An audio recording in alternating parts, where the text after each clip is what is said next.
You have questions? What is slashing? We have answers. Slashing is like that, you know? Mm-hmm. And there's a penalty for that? Yeah, you do that, you go to the box, 2 minutes by yourself, and you feel shame, and then you get free. This is CBJ in 30. Anything you folks want to know about the fascinating world of pro hockey, here we go. Tweet your questions by using the hashtag CBJIN30. We'd like to remind you folks, keep your questions within the boundaries of good taste. Here's your host, Bob McGilligan.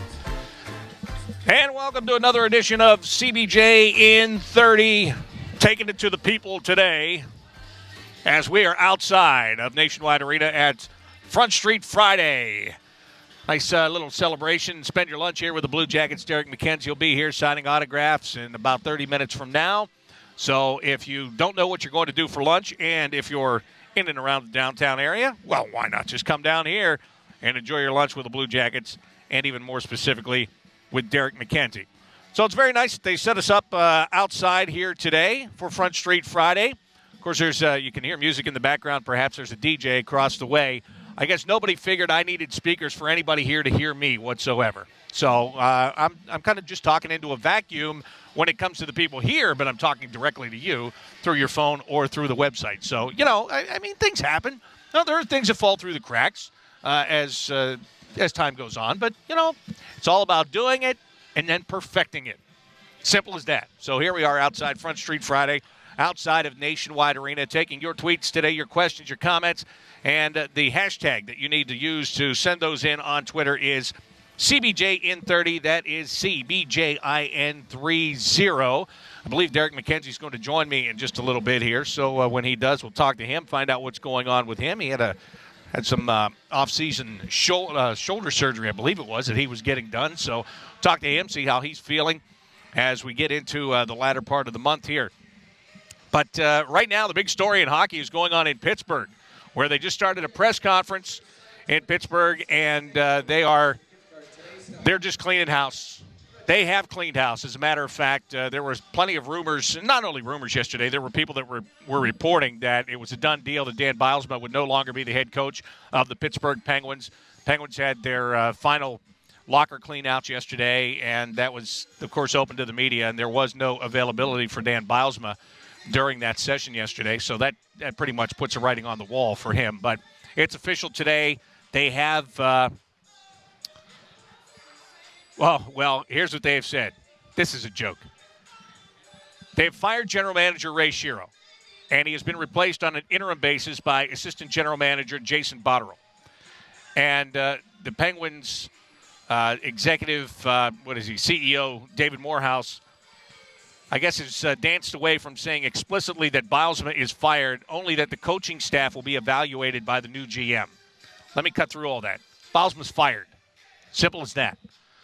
So Jason Botterill is the interim GM there, and so obviously the search for a new GM will start. I don't think, and it's unfortunate, I guess, in a way, because Jason Botterill is a very well-respected guy who was thought of for the last couple of years as being a young and up-and-coming general manager in the NHL. And now he finds himself with that job on an interim basis, but probably not getting it in Pittsburgh.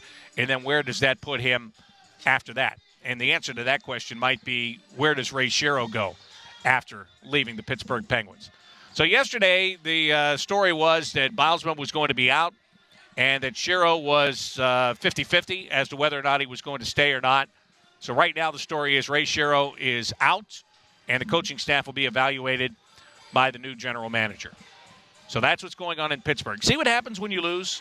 See what happens when the expectations are higher than the roof and then you lose? My only regret to this whole thing that's going on in Pittsburgh is that it didn't happen 3 weeks earlier, meaning that the Penguins weren't knocked out by the Blue Jackets. This could have all been done weeks ago. Weeks ago. The Blue Jackets right now could be preparing for the Eastern Conference Final against the Montreal Canadiens tomorrow afternoon, because I do believe they would have beaten the New York Rangers. I really do. But in any event, here we are, sitting outside on the Front Street Friday, and people are lining up to get their autographs, and people are happy, and people are expectant of more good things to come here in Columbus. And in Pittsburgh, the sky is falling, starting with the general manager, Ray Shero. Again, he is out. Coaching staff will be evaluated by the new GM, which means they are out as well. Bob McKenzie of TSN reported earlier today that Ray Shero will become the number one candidate on the GM coaching search for the Washington Capitals. And let's be honest about it. Let's face it. If Ray Shero goes to Washington to be the general manager of the Capitals, Dan Bilesma shouldn't be far behind as the head coach to go there. But with that, I have to ask you this. If Dan Bilesma couldn't handle Sidney Crosby, and there were plenty of reports yesterday about a rift between the head coach and the Stars, if he couldn't handle Sidney Crosby, how on earth will he ever handle Alexander Ovechkin? And the answer to that question is very, very simple. He won't. Because the Capitals still haven't found anybody to handle Alex Ovechkin. Does that tell you more about the coaches that have been selected or the player in question? You make the call. I know what I would say. I will guarantee you what I would say to that. And you know the answer. Very simple.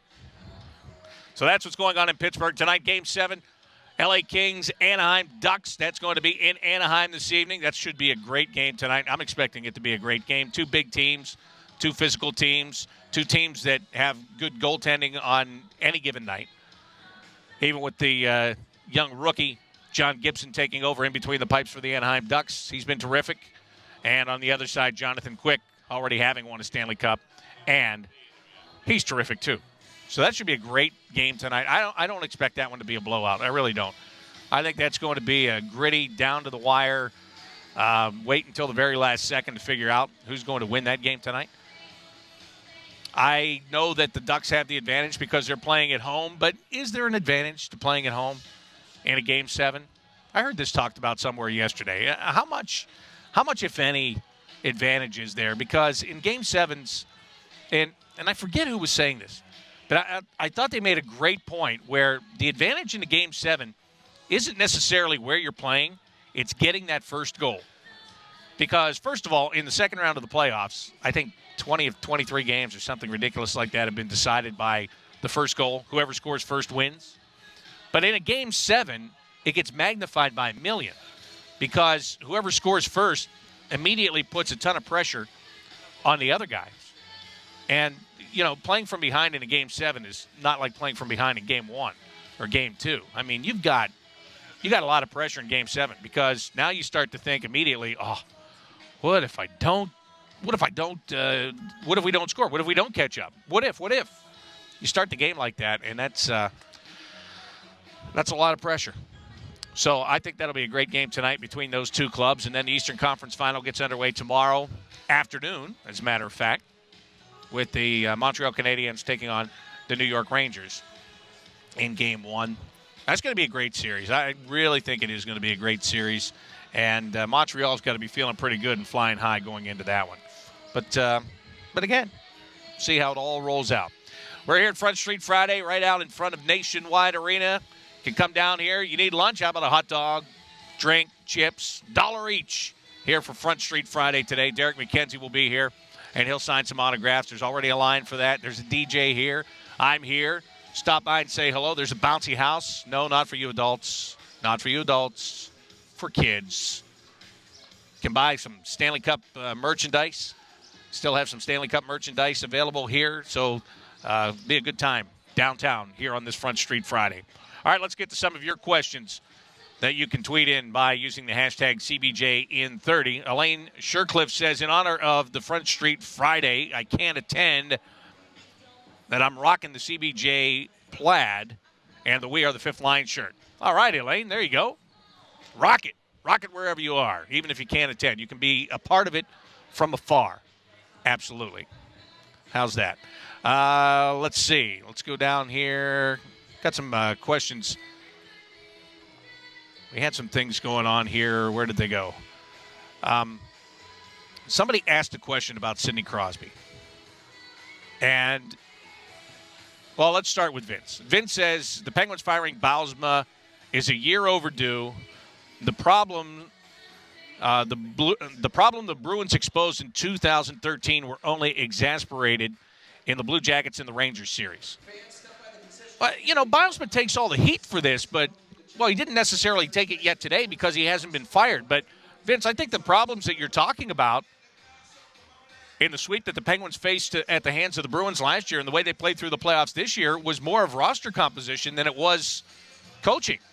Dan Biles was taking all the heat, and I know as the coach you take the heat, and a lot of people are saying that he wasn't able to match up.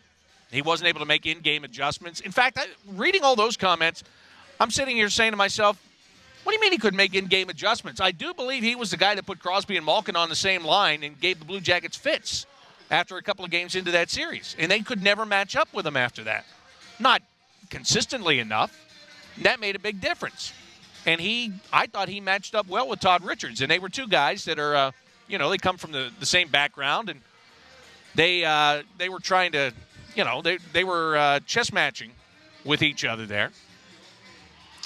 And I thought he did an okay job there. Now, against the Rangers, you can, say whatever you want. I still think he's taken a lot of heat from that Rangers series in which the intangible was what happened with Martin St. Louis and his mother passing away suddenly. That gave that team a rallying point. This happens in sports all the time, but I think it especially happens in hockey when you have groups that are so close with one another and they know they have to play tightly. Band of brothers type thing. They rallied around that. And they made that work. And I don't say that to be insensitive to the whole situation. They cared about Martin St. Louis. They cared about what he was going through. They were there to pick him up. And what that did, he's already trying to play better because of what's going on in his life. And then you have all the guys around him trying to play better because of what's going on with him. And it was, it was like a runaway train that the Penguins ran into. They should have finished him in Game 5. And when they didn't finish him in Game 5 and they got shellacked in Game 5, then it was on. That was the turning point of that series. Then it was on. So Bosman's taking the heat for that. I think there were some intangibles in that series in things that, it just wasn't his fault. But roster composition there is the big thing. They've talked for a week now almost about how, or even more. Well, go back to the Blue Jacket series. And I heard somebody say this today. Brandon Dubinsky was just mauling Sidney Crosby, and nobody did anything about it. They didn't have that guy. And they're not looking for a goon. This is why every time you say to me, does Jared Bull deserve to play on this team? Does he have a place on this team? It's why I tell you yes, each and every time. Because that kind of player is what the Penguins do not have. A guy that can be there, that can play and contribute, and also can go and police that kind of stuff when it's being done to the stars on the team. Okay? They didn't have that. They didn't have it like a Jared Bull, and they obviously didn't have any other guys that wanted to up their own game and be that kind of a player. Where was Chris Kunitz throughout all of that? He was on the same line as Sidney Crosby. What did he do in that series to protect his captain? You know who came in and protected him? Chris Letang, for crying out loud. And he's as non-physical as you're going to find. He was the guy stepping up and doing that. So, again, roster composition to me is more of a big deal than the coaching. We'll get to more of your questions coming up in just a moment because we're going to break for just a second here from normal routine for very good reason. We break from the normal routine so we can get your questions for, one of the most popular Blue Jackets of all time, I would say. At least on my list, there's no doubt about it. Joining me right now. Turn it down? Yeah, I can do that. Yeah, somebody cranked that way up on you. Is that better? Derek McKenzie is with me right now. What's up, buddy? What's going on, buddy? How are you? I'll tell you what, you came dressed like a star. You got your shades on. You ready to go? Yeah. How are you? I'm good. Good. All right, so when I talked to you at the end of the season, you had a little bit of surgery you were going to have to get cleaned up a little bit. Have you done that already? Yeah, done that, and got rid of the sling a couple days ago, and been working down there every day to try to just get it back to where it needs to be for next season. Well, that's good. Now that the season's over, and this is when everybody divulges things, how long did you play with that shoulder that was bugging you, and how much did you have to go out there? How long were you playing through that pain? Really, it started last year. I think I missed a game or two after playing a game in Detroit, and it really hadn't been the same. We tried some things last summer to get it back to 100%, and really couldn't do that. So, obviously a great training staff here this year was able to, find ways to get me through. It wasn't It certainly wasn't as serious as some of the shoulder surgery or injuries we've seen here, like Nathan Horton and whatnot, but it was definitely something that was getting to be a pain in the butt to deal with on a daily basis. So finally took the time. I was lucky enough that didn't have to miss any time because of it this year, and hopefully it'll be something I can just put behind me. I had somebody ask me a question on yesterday's show, and I'm not going to go back through and see who it was, so I apologize to you for that. But somebody asked yesterday a question: do players that are out of the playoffs watch the Stanley Cup playoffs in a way to make themselves better? Now, if I were to answer that myself, I would say probably not to make themselves better, but just to watch it and still enjoy the game. But you're the player. How is it for you? You still watching? And when you are watching, what are you watching? Yeah, I think, once you lose an emotional series like that against Pittsburgh, I think you step back from the game and probably don't. You kind of need a bit of a break and a timeout, and you play against all these guys all year, and obviously there's teams that maybe you'd like to see do better than other teams, and we're also fans, and we were kids growing up. We had favorite teams, and you do tune in, and unfortunately or fortunately, I haven't had a chance to get back up to my hometown. But usually when I'm up there, there's not much else to do but watch hockey with family and friends. Being down here in rehab, and I haven't this year watched all that much hockey. Haven't watched that much. Now I also know, and you've told me before, that in your home area there's Leafs fans, there's Canadiens fans. So at least half of those people are happy because their team's still playing right now. Yeah, they're happy, and the rest of us are trying to avoid them as much as possible. That's why you're still here, right? Yeah. No, but if you actually look at this whole thing and how it played out, I think as time's gone on, it's almost gotten harder in that, you look at the success we had against, the Rangers, and the success we had against Montreal this year. And, one of those teams is going to play for the Stanley Cup in the finals. And, I think in some ways it puts things in perspective. And I think, even though we're out now, I think, getting back to that last question, we are learning some things. I think, had we, possibly done a few things different. Maybe in Game 5, I thought we had a great opportunity to go up in the series. We could have done real well against those teams that are still in. So it's something to certainly keep in mind. I totally agree. Before you came out here, I said if you could have knocked off the Penguins, I feel in my heart you would have beaten the Rangers, and you'd be starting the Eastern Conference Final tomorrow afternoon. Yeah. You never know. Teams obviously elevate their game. Some teams are better built for playoffs than other teams, so it's we can sit here and speculate all we want. We would have loved to have seen the Rangers in the first round. That's not a knock on them. They're obviously a great team, but to see them in the second round or to see Montreal in the third round, these would have been teams that we would have went in thinking that we had a real good chance to win the series. I want to ask you this question. Martin St. Louis, when his mother passes away, I was talking about this too before you came out. Tell me, as a player, when one of your teammates has something that dramatic happen to them in their life, how much do you, as a team, rally around that guy? Because obviously for the Rangers it worked extremely well. They got around him, his game elevated, their game elevated. What's that whole mindset when you have one of your teammates go through something traumatic like that? We dealt with that a little bit this year, and I think sometimes people don't realize how much time we spend together. I think fans obviously get to see us at home games, but when you really add up all the hours and all the minutes and all the time that we're away from our own families, those 20, 25 guys in the room really do become kind of your second family, and you never want to see anyone have to go through something like that. And I think, at some point in everybody's life, they've had to go through something like that. And it's tough when the game's so fast and so quick, and, you have to be physically and mentally prepared every night that, when sometimes you have a little extra on your plate, it's difficult.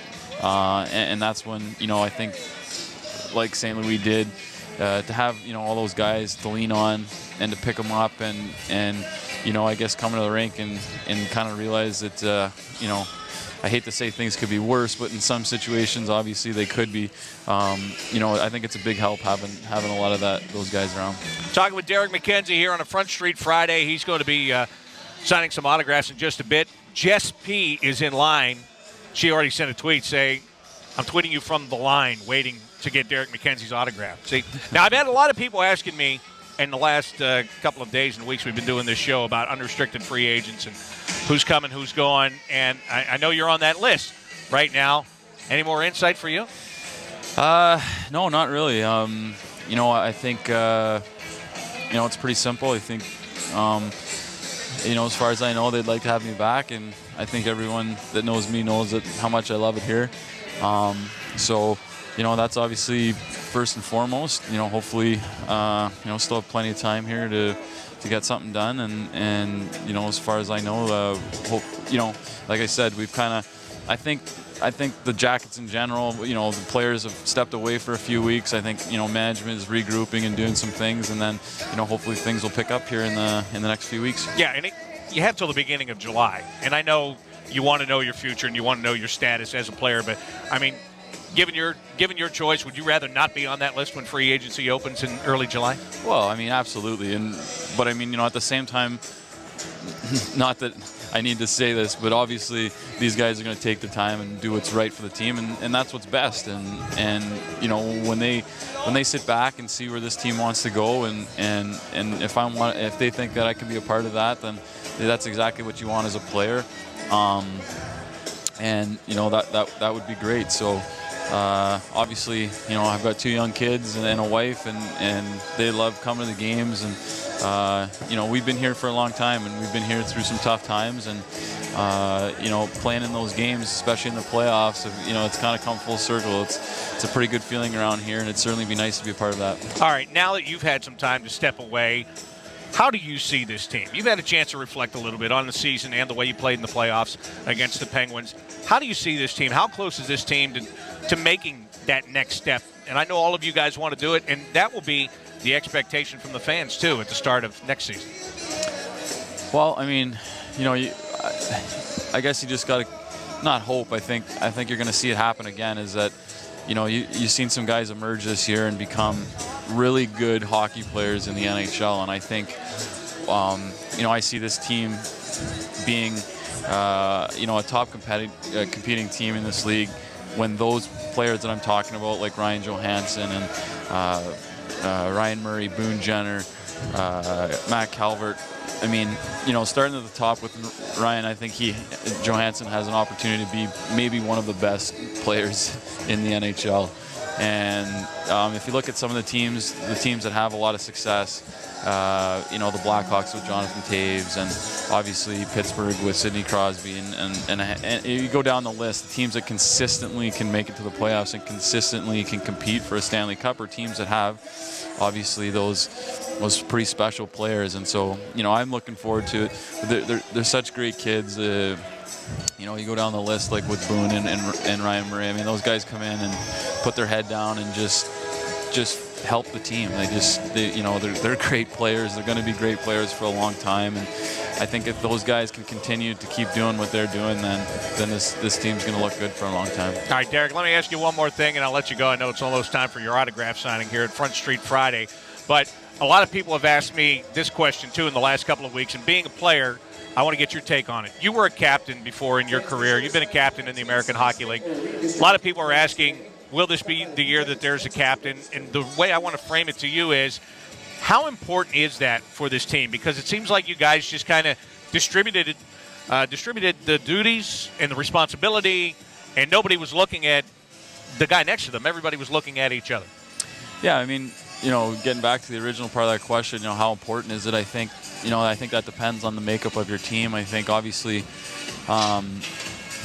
you look at teams that have a lot of success, and they certainly have a leader and a captain and a guy that shows up there every night. With that said, I think there's some serious thought in that. Don't fix something that's not broken, and that we've gone a little while here now without it, and Certainly there's plenty of guys in that room that could wear it and wear it well. It'll be interesting to see. I mean, again, we've got these young guys coming in and really stepping up, and if they are going to put a C on someone, then not unfortunately, but the coaches are going to have a tough decision, and management's going to have a tough decision because there's a lot of guys that could wear it. So there's no captain's code, right? We always talk about the code in the game. Everybody has one except you guys, and I know it was talked about a lot early when things weren't going so well, but as soon as you started to win, that all kind of fell off the table anyway. Yeah, you guys didn't talk about it. Everybody, like people like me, I don't want to talk about it, but people ask me. But inside the room, was it ever a factor? No, not really. I mean, obviously, I think when you're losing and you don't have a captain, certainly that falls on the shoulders of us older guys and guys with experience. And when it comes down to it, the question is why don't we, or why aren't one of you guys the captains? And is this a problem? But I think as time's gone on, I think we've had so many guys step up in so many different categories in so many different ways that you're right, that those kind of things have kind of dissipated, and I don't think anyone in there or anyone on the team feels like it's we don't have a captain because there's not a captain in there. It's just that we probably have too many. Well, if they give me a vote, I'm voting for you, just so you know. Thanks, buddy. Appreciate it. I've seen you do that role before. You're great at it. But, hey, thanks for taking a little bit of time, and thanks for coming out here on a Friday to sign the autographs of these people. I know they're anxiously waiting for you over there, so I'll let you go get to it. Well, thanks for having me. This looks like it'll be a lot of fun. Yeah, it will be. That's Derek McKenzie with me on a Front Street Friday here outside of Nationwide Arena. I know we call this show CBJ in 30, and I normally go 30 minutes, but you know what? We had a guest today, so we're going to go CBJ in 30 plus, because I know that there's still some questions that you have asked. Well, here's a comment from David Black. He says, I'm listening to the show wishing I could be at the party with Derek McKenzie and the rest of the fifth line. Uh-huh. Yep. You should wish that, David. Next time, watch the website. Watch the schedule. There will be more of these things. If you have to take a day off, you have to take a day off. What do you want me to tell you? It's a Friday. It should be warmer by the next one. Kids will probably be out of school by the next one. It'll be a madhouse and well-deserved for this team and these guys. So if you have to take a day off, take a day off. If you have to call in sick, if you have to lie, lie. Simple as that. I guess I shouldn't promote that. Come on. Tell me you never lied and taken a day off work before. Come on. Let's see. What else do we have here? Let's see. Blaine Sickles says, why does hockey not get much national attention on ESPN? It hurts the growth of the sport. It hurt me until 2012 when I fell in love. I just saw one of the scariest things I've ever seen in my life. If this was television, you'd turn it off. Our VP of Public Relations, Todd Chirac, was just getting down. Is this Wedding Crashers? We doing Wedding Crashers out here today? All right, so to answer your question, Blaine, why doesn't it get much national attention on ESPN? Because they don't have the games. Simple as that. They had them, then they made it clear that they thought they could do better with something else, and the games went elsewhere, and they tend not to really promote a lot of things that they don't have. That's why you can get the NBA. You can find out when a guy picks his nose in the NBA by watching that, because they tell you everything. Okay, maybe they don't tell you that. All right, I get it. But anyway, my point is they'll break that down to the nth degree because they carry it. And they don't have hockey, and, so be it. The beauty of it is that used to be, well, as you said, it hurt you until 2012. Here we are in 2014, and you can get the information. You don't need to go to a certain place. You can find it. You're here. You're listening. You got it. So it doesn't matter. You'll find it. It's all out there. It's all out there. Alexis wants to know, do you think Sidney Crosby will still be in Pittsburgh next season? Yes, Alexis. He'll be there until he retires. That's the contract they signed him to. Signed him to a 12-year deal. And he's going to be there forever. I know. It's easy to say that. Maybe hard to do. A lot of people thought Rick Nash would be here forever, and he's not. But I think those were a couple of different situations. But he wants to be in Pittsburgh. He signed that contract to stay there, and he's going to stay there. And he definitely is going to be there next year. All right, let me see. See what else we have here on the list today.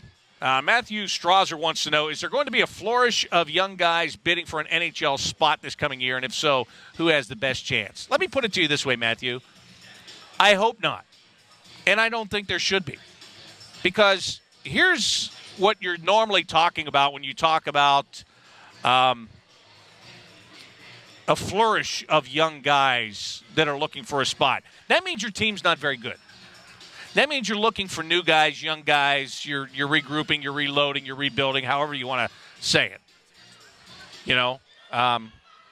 So hopefully there's not going to be, and I don't expect that there will be. The young players are going to be names that you know and names that have played here in the past. Dave Lozo says, a good sign that Ray Shero did a bad job is that he got Neal and Kunitz for a bushel of Mentos, and that group of forwards is still a mess.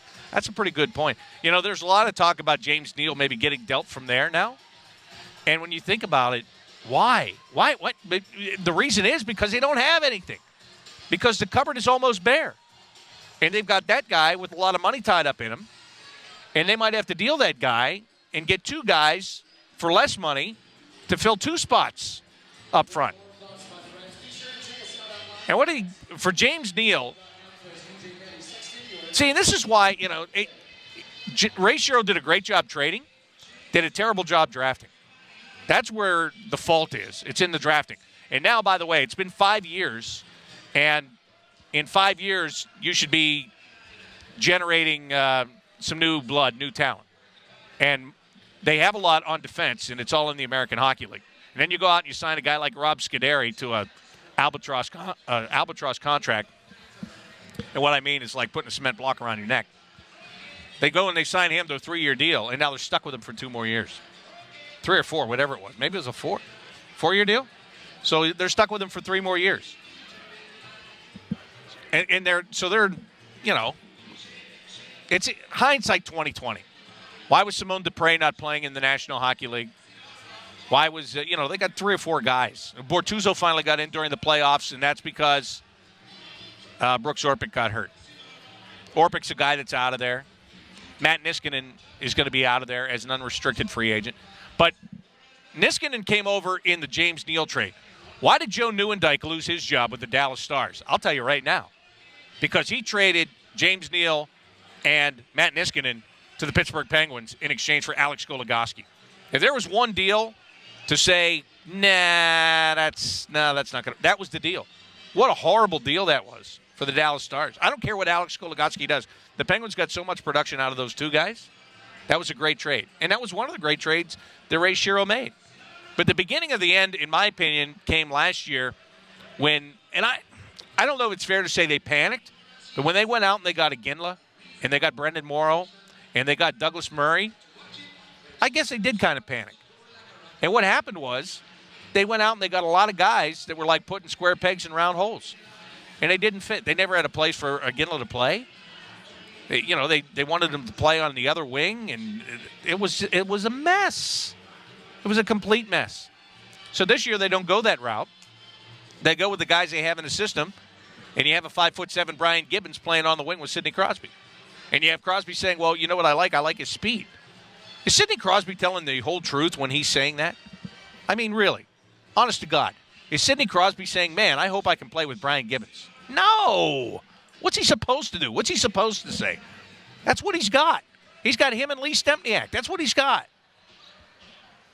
That's why Ray Shero is out in Pittsburgh. Because that 5-year cycle. You remember when they won the Cup in 2009? They thought that was the beginning of a dynasty. And dynasties are so hard to put together in the salary cap era. But to be honest with you, it should have been close to a dynasty with that group.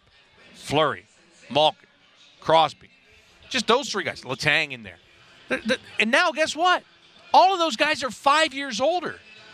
Sidney Crosby's now not 23 or 22 or whatever he was, 21. Now 26, 27, 28. And I know that's when you're in your highest production years. But guess what? You go from being 28 to 30 in 2 years on the calendar, but in about 5 seconds in game years.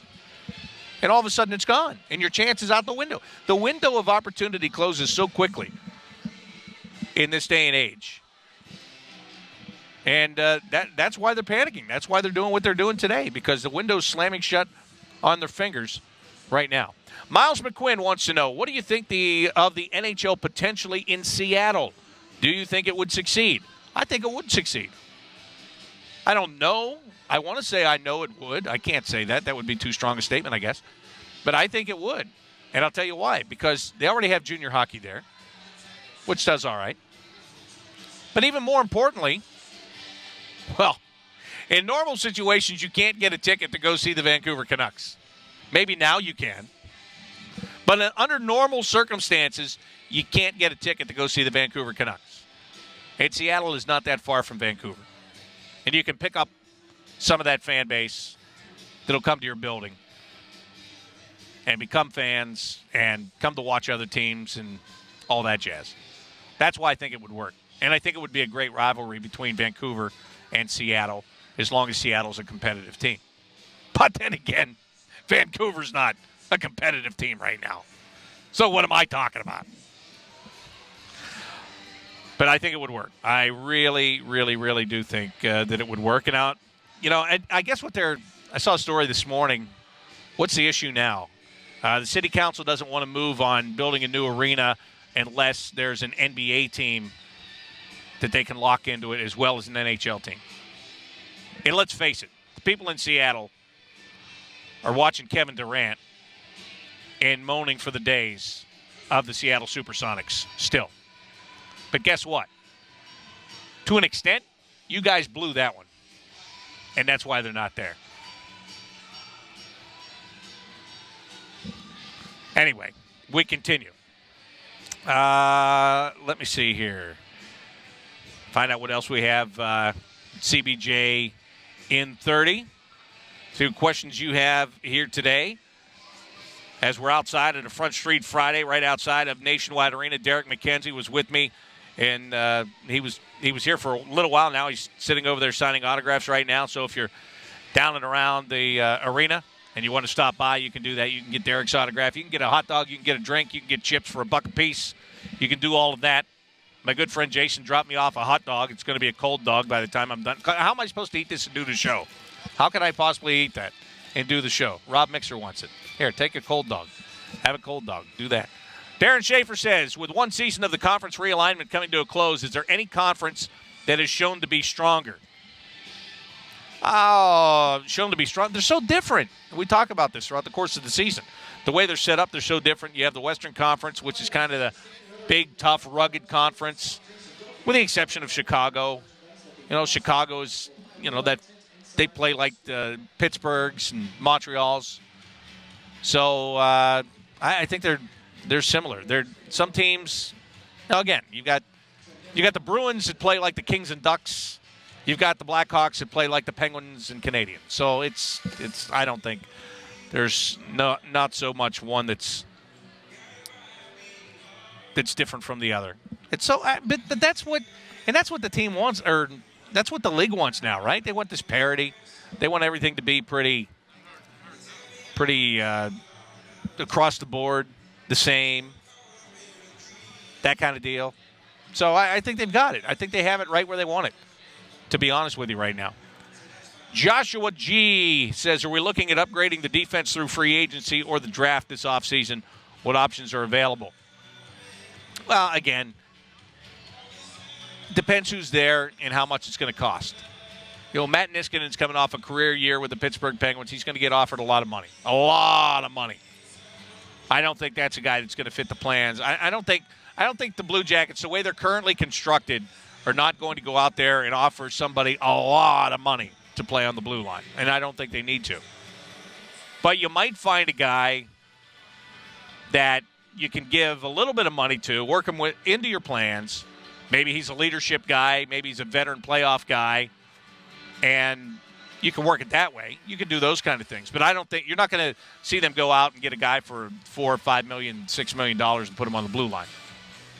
Not the way they're currently constructed. It's not going to happen. But are there guys you could find? I'm sure there is. But are the young guys ready? We were just talking about the whole Pittsburgh situation where they had 4 or 5 young defensemen playing in the American Hockey League. And they they can't find a way to get him into the NHL. Do you want to be in that position? You already had Tim Erickson that was up here as an 8th guy. Didn't play very much, hardly at all, as a matter of fact. So, where do you want to go with all of that? Those are the questions that have to be answered. And those are the questions that will be answered. I think Derek McKenzie put it perfectly when he said that, you take a couple of weeks to just kind of back away, figure it out. And I know that Jarmo Kekalainen and the Blue Jackets general managers in Belarus at the World Championships watching that. So, you take that time. You have the time, so you take the time. You don't have to hurry into anything.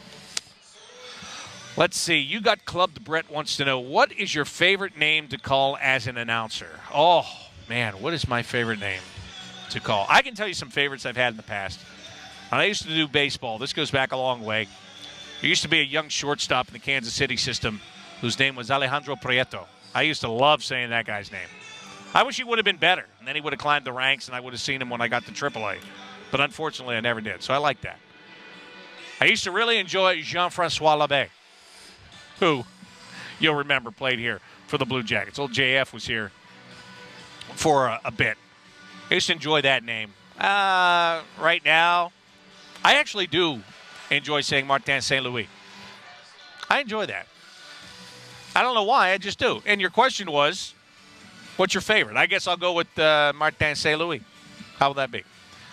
Hannah wants to know, who do you want or / think will win the Cup?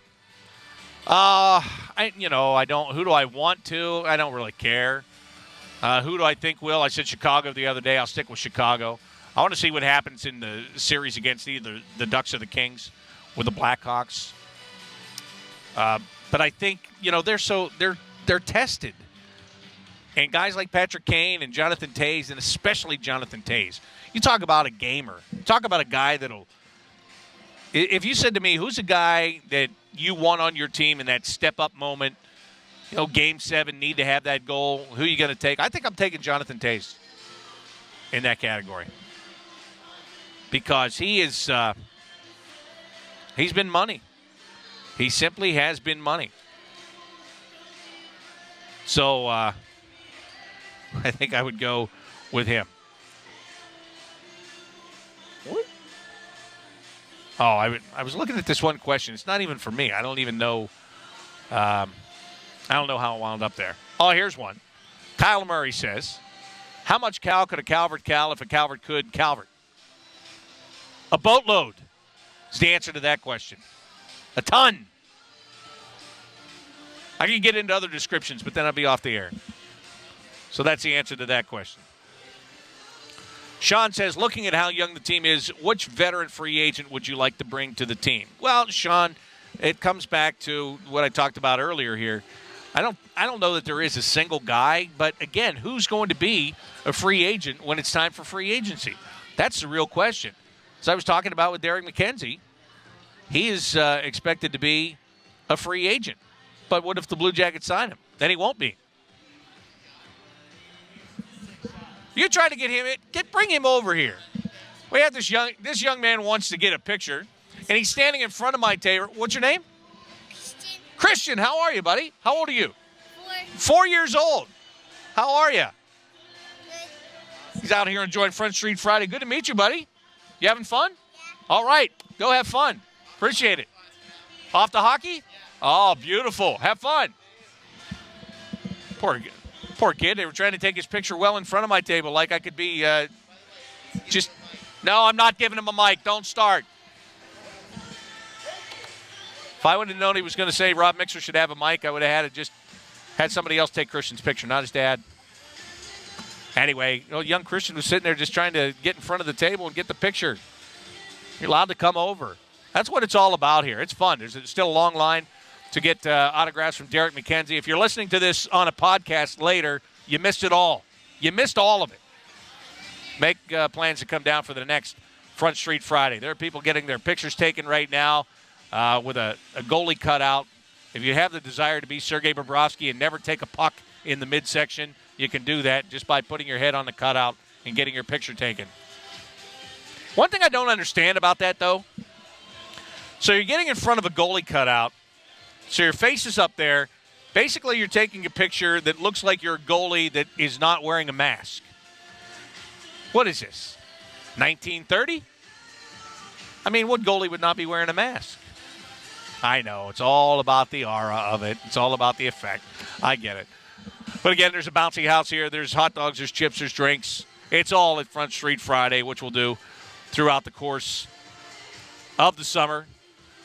Do it from time to time. I know last year they tried to do it about once a month. I don't know what the plan is this year, but that's why you go to BlueJackets.com. And that's why you listen to this show. And that's why you look for your tweets and your Facebook messages from the organization, because that's how you find out all this good stuff. Jody has a question. What was your favorite moment with Jody Shelley during the season? Can't tell you. Top secret. Very hush-hush. My favorite moment with Jody Shelley, though, honestly, it's not a moment. It was the sum of all the parts. Watching him take on a new role and watching him mature in that role and grow and become, in my opinion, great by the end of the year. I think he's great at what he does. He's a great person that comes across on the air, and you have no question as to who you're listening to when Jody Shelley's talking, because as Mike Lang, Hall of Fame announcer for the Pittsburgh Penguins, said during the playoffs when they were here, and I thought this was the biggest compliment to Jody Shelley. He may never get a bigger compliment in his life. Mike Lang said, I can feel his heart when he talks. So the favorite thing for me was watching him. I enjoyed all the times sitting on the plane next to him and all the conversations and all the dinners and all that stuff. I enjoyed every bit of that, but what I enjoyed the most with Jody Shelley was watching him become a true pro in another area of the game. So I don't know if that's the exciting answer you were looking for, but I'll tell you this, it's a true answer. There's no doubt about that. All right, so it's been like a CBJ in 45 today because of Front Street Friday out here on the plaza at Nationwide Arena. I'm glad the rain held off. I'm glad we were allowed to get outside, able to get outside. Not allowed, that's not the right word. But they didn't put a tent over my table. So had it been raining, we were out of here. Simple as that. We would have been flooded out. So for those of you that have been asking for a CBJ in 60, I told you you'd probably go CBJ in 40 and get this interested in the last 20 minutes. So I've already given you more than the 40. So that'll wrap it up for the week. But don't worry. We will do it again next week. Monday, we'll be back with a new show. We'll be back inside, either up in the radio booth, down in the production room, wherever. But we'll be inside the arena. And we'll be right here for you, as always. Hope you have yourselves a great weekend. If you're listening to this later and you were at the Front Street Friday, I hope you enjoyed every bit of it. If you weren't, make sure to find out when the next one is and be here. Bob McElligott saying thanks for all your questions today, and so long.